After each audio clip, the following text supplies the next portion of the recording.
Today I have a project that I've been putting off for quite a while. I want to get some more herbs growing out into the garden. I'm going to be following this up with another project, hopefully next week. Hopefully all this will sprout and start growing. It's either going to be next week or the week after, and hopefully I'm not too late for the summer. But I'm going to start some parsley, some sage, and then I want to do some more cilantro because the ones out front have been doing great, but they're starting to bolt. And then I want to do some dill. And in the meantime, I would like to talk about buying a home in your 50s for the first time. And it's so fun. I don't know about that. So we went down to, we got back out there looking into the market for a home. We haven't done that in about 6 years after well, yeah, 6 years ago, a little over 6 years ago, we cleared off all our debt. In 2.5 years' time, we had cleared off over $60,000 in debt. Mainly mine. Had student loans, credit card debt, you name it. Anyway, it was in there. My car, which still drive it, by the way, because it's paid for. And so we decided we wanted to go back and start looking at homes again and seeing how that works within our budget, because even after paying off debt, we still kept living within our budget, because then we started doing the aggressively savings thing. We set up emergency fund. We set up our IRA, I believe it's the Roth that we set up. And we started funneling all that money into there. It was very similar. I mean, basically, it was the Ramsey snowball method that we followed. And then we followed the baby steps thing. We never got to the house part of it. And that's why we were like, okay, let's go check it out now. So we get out there and we find, some homes that'll work. Problem is, there was a lot of homes that we were looking at. And even back during COVID, when we were looking, the homes, that's a video in itself, talking about the price of homes and the inflation that is going on with some of them. But there were homes that we could get into, and it wasn't going to cost us a ton of money to get, once we're in it, of repairs and stuff that you got to do. So that's why we're like, all right, let's just look. And, we're renting. So we were like, maybe us getting into a place that isn't going to require too much. We couldn't do a full remodel or anything. So anyway, long story short, so we find some homes that we like, and the prices are not bad. They're still overpriced if you ask me. But anyway, so we do it, and we're out there and we're looking. And, he's our numbers guy. So he's running those numbers to make sure that, it's totally doable.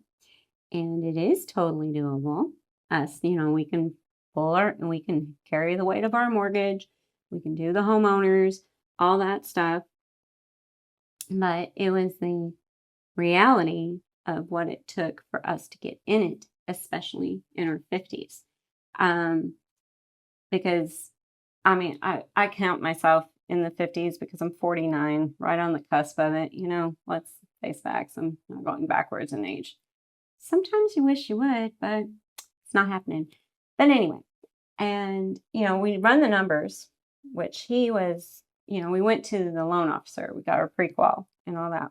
And my husband was almost dead on with what our budget was going to be after all was said and done. And interesting side note here, you hear about first-time homeowners incentives and stuff. But I had never heard, and I even asked some friends at work if they had heard of this. But did you know that it's income based? Which didn't know that. And I didn't ask the guy what the max income you could have in order to qualify. because, well, I knew I was going to get frustrated probably because we were probably going to be on that lower end of it where it's like right there. But anyway, that's fine. That's fine. And then, we asked about the program where, and I guess this one is not income based, that helps anyone with closing costs. Well, it's June 24th of 2026 and they're already out of funds. So not sure how that happened. Anyway, but maybe there was a lot of people that just bought homes, or maybe it was a funding thing that got cut? I don't know. I do not know. Anyway, but that was just some side notes there. But after the main thing is after my husband and I got home, we were having a discussion. He even said that, if you really want to do this, he was like, we can do this, but it's going to cost all of our emergency fund right now. And that would be for our down, which is only going to be 5%, by the way, on a 30 year. And again, do the math. 49. He is 4 years older than me. And that means that puts us in our 70s, 80s for the mortgage. If you did it, just for the term of the life, we obviously would pay extra to knock it down. But the point is that it would have taken all of our emergency fund.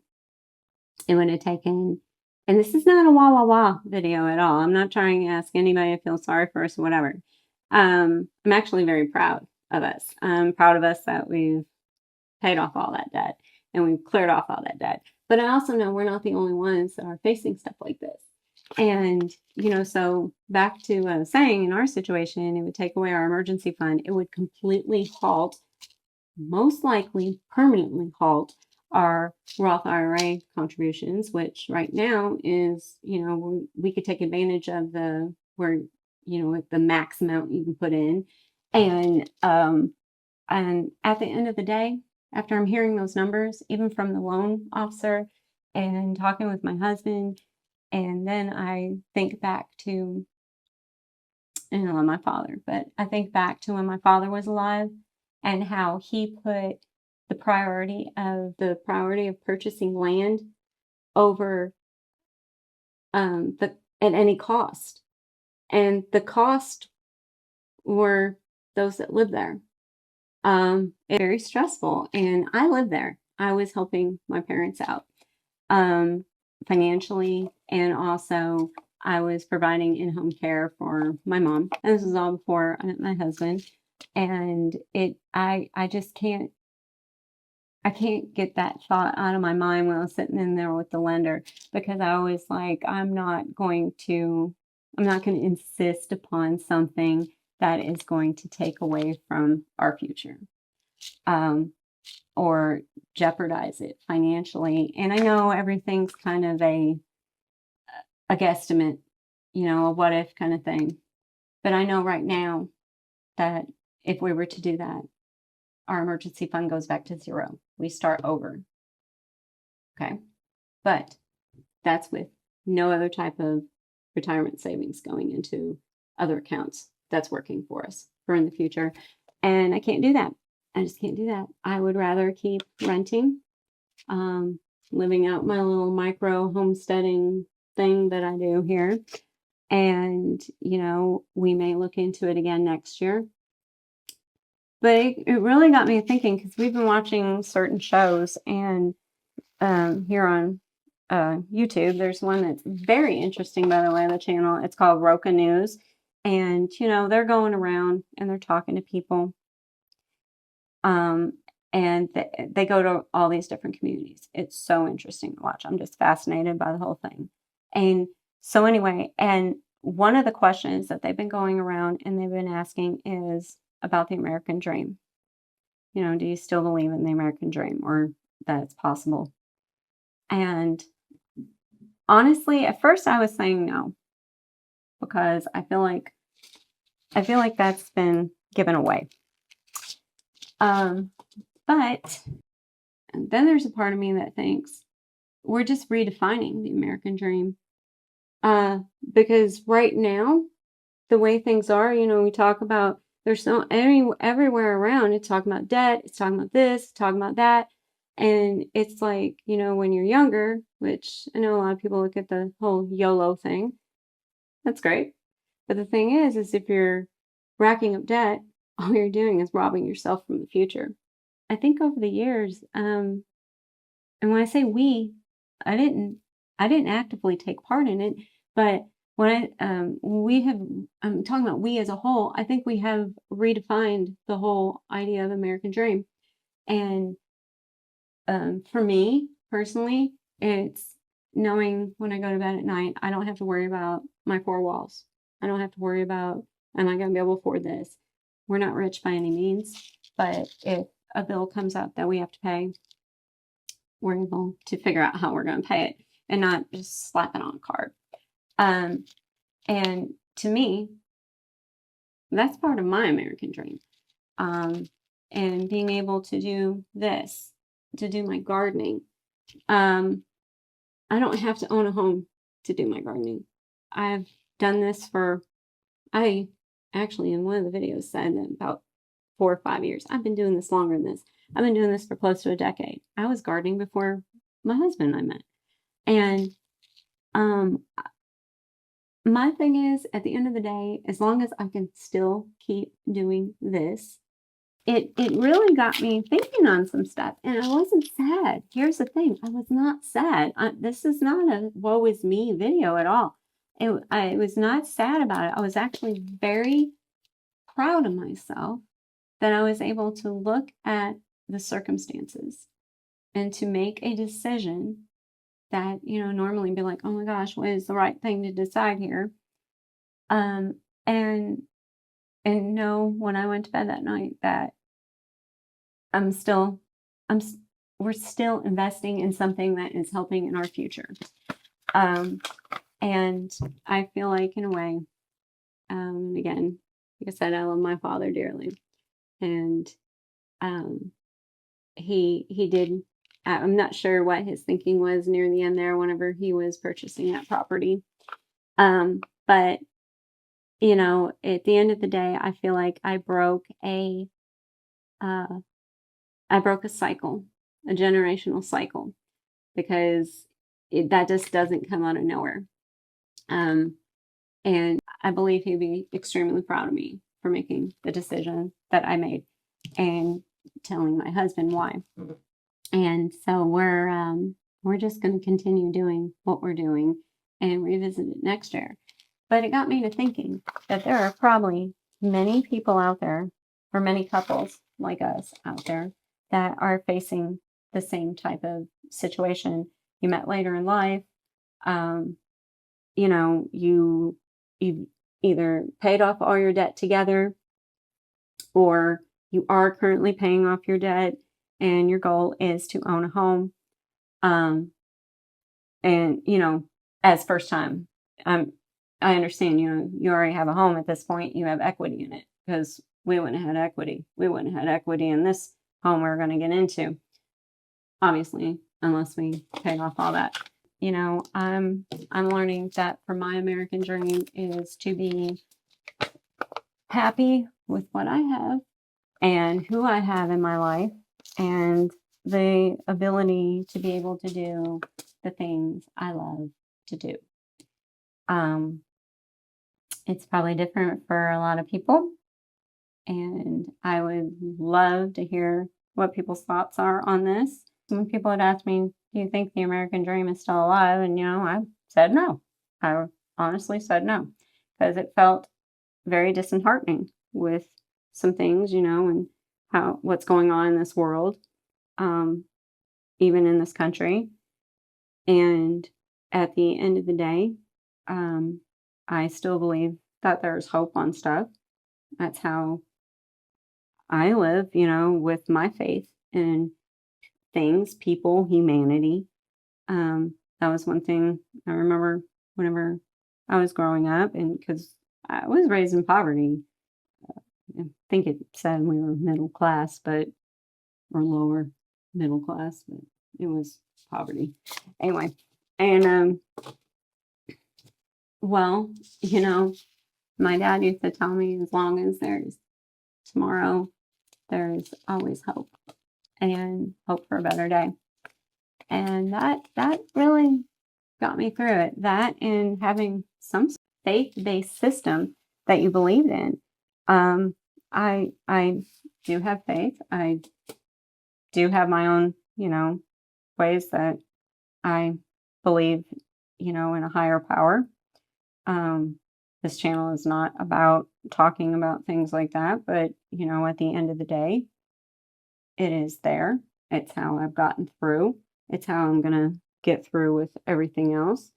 It's how I got through losing my parents in my 30s, which was stressful enough. It's how I got through, whoops, that is a seed. It's how I got through living completely alone. I mean, true in the state, and no family. I mean, in the state. Um, but I do believe that if we just keep our faith, we can get through things. And that even includes this home buying debacle as I got. But anyway, I know there's other people out there who can relate to this. And, my question is trying to chase down the homesteading dream really worth putting off your financial future into retirement? And I say no, but I don't know. Maybe you guys have a little bit more insight on it, and you can chime in and let me know. All right, so these have all been seeded in. I'm gonna go ahead and spritz the tops of them. I'm gonna use these. They're the little tomato containers. I save containers of all kinds, drives my husband nuts. I save containers, I save jars, I save all of it. And so what I'm going to do, because this has already all been pre-moistened, so what I'm going to do is I'm going to turn these into little greenhouses, and this will keep it safe from the cats, as well as it's been extremely hot, which, okay, that'd be great, but the only thing is I don't want that drying out super fast. So what I'm going to do is I'm going to put them in there. I'm going to place them probably in a window, and let them get the sun that way, and also it'd be a lot easier for me to keep up with watching the moisture and the sprouting, because life gets busy and look, they stack perfectly. Anyway, hopefully they sprout fairly quickly, and I can then move on to the next project. I've got, like I said, I've got like 2 or 3 different types of projects that I want to do in the next couple of weeks. So I'm pretty excited about this one that's going to go into the second part of the project. So again, I hope you found something in here either thought-provoking, interesting, or I don't know, you maybe just needed to know that you're not alone in certain aspects or steps in your life. Next week, I'm going to do my thyroid uptake test. I've already stopped taking my anti-thyroid med, and I can tell a difference. I can tell a difference in my eyes. They're more wily, and I have to laugh about it because that's just that goes along with the whole thyroid eye. And what am I gonna do? Cry about it? I mean, come on, and I'm already vain enough as it is when I come down to it, and so now it's just another test in the whole keeping the faith. And I've got that Billy Joel song just rolling in my head, and I've been singing it a lot the last 2 or 3 days. I'm still gonna smile. I'm still gonna get through it, and I'm gonna again keep the faith. And so let me know what all you guys got going on out there as you're tending to your gardens and tending to your life, because it's all about the fact that we're still growing, and it doesn't matter how old we are. we're still growing. As long as we got breath in us, we're still growing. So I'll see you next week, and I'm going to give you a little walkthrough update of what's going on out there in the little tiny Moody garden. So, bye guys. And it turns out I was wrong about let me get the whole thing there because it's looking good, about putting the nasturtiums in with the scarlet runner beans, which aren't those the prettiest little red blooms all over the place. They bloomed. They bloomed. These are the, what were they called? Emerald. Oh, I can't remember the name, but I have the packet in there, and I'm hoping that at the end of the season, these will throw off some seeds, because I'm definitely saving these. Are my favorite. And the marigolds, in their glory, have bloomed as well. So they're doing good. That worked out well. And this is I'm still cleaning up some areas out here, but this is my grow station where I do all my potting things and stuff. And I've got an idea of what I want to do for it for next year, since I'll be growing here for quite a while. And these little pots right here, these are, by the way, store-bought onions that I just replanted the roots. I do need to water them. They're starting to look a little feeble. But I'll grow green onions all summer long. I cannot do them by seed. I don't know why, but I can't. But this works 100%. And another nasturtium right there.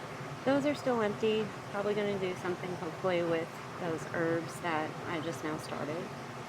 And the tomato in the 5-gallon bucket is doing all right. It's not as bushy as the ones in the ground, but that's fine. But there's lots of little fruiting going on everywhere. There's a new one right there, and I thought I saw one more, but yes, right back in there. Eggplants, they are blooming. I haven't got any fruit on them yet. I've been trying to do the hand pollination thing myself. They're doing all right, and yeah, I moved everything around again. That's the beauty of having things on wheels. And here is my monstrous cucumber plant. Well, actually, there's 3 of them in there. They're all in that city picker box right there. They're doing really well. They're blooming like crazy, and I'm not quite sure what's going on here. I have, where is it? I have lots of little cucumber starts, and then they'll dry up on me. So I'm not quite sure what's going on. I keep up with the hydration on it, and I know it's not a pollination thing because there's bees out here like crazy. Some more Swiss chard, and my Romas are doing really, really well out here in this heat. I did not pull those beans. I left them just to see what's going to happen. Onions are starting to dry out to go to seed. Lots of blooms here, lots of blooms here. It's supposed to get some rain, so I'm going to hold off on them. And here I got beans. These are the early served beans. There we go. Early served beans. Not sure how many I'm going to get out of it. I'm growing them more to help the plants. And my greens bed. Zinnias, still waiting on them to bloom. But my cosmos is showing off. And the greens bed is looking really good. My cilantro is starting to bolt. It's starting to get those real fine little feathery tops to them. I've been trying to pick them as much as possible to keep using them. Using the leaves to prolong the plant life. And my black-eyed Susans, 2nd year, and they bloomed. Aren't they pretty? They did really, really well. I like them. The other plant isn't showing any blooms, but I'm just going to let it keep growing because I'm so proud of these. And it takes a certain level of patience to be able to grow something from seed that you have to wait 2 years to see the bloom on it. Wouldn't you agree?